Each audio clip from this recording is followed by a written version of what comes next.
ఏం వచ్చినా రాకపోయినా పొట్ట బట్ట మాత్రం రావద్దని చెప్పి నేనైతే దేవుడిని కోరుకుంటా గైజ్.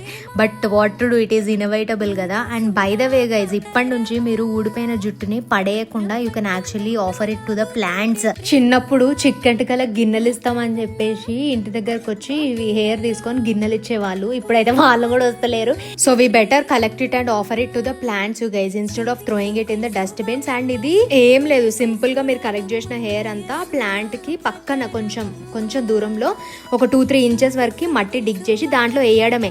అట్లనన్నా వేసుకోవచ్చు, లేకపోతే చిన్న చిన్న పీసెస్ లాగా కూడా కట్ చేసి వేసుకోవచ్చు. పెద్ద పెద్ద కంపోస్ట్ బిన్స్ తయారు చేస్తారు చూడండి కంపెనీస్, వాళ్ళు కూడా యూజ్ చేస్తారనమాట యానిమల్ హెయిర్ ఇంకా హ్యూమన్ హెయిర్. ఎందుకంటే ఈ డీకంపోజ్ అయ్యేటప్పుడు స్లోగా నైట్రోజన్ ని రిలీజ్ చేస్తుంది. And it is very important for the plants guys. Nitrogen అనేది వాటి గ్రోత్ కోసము.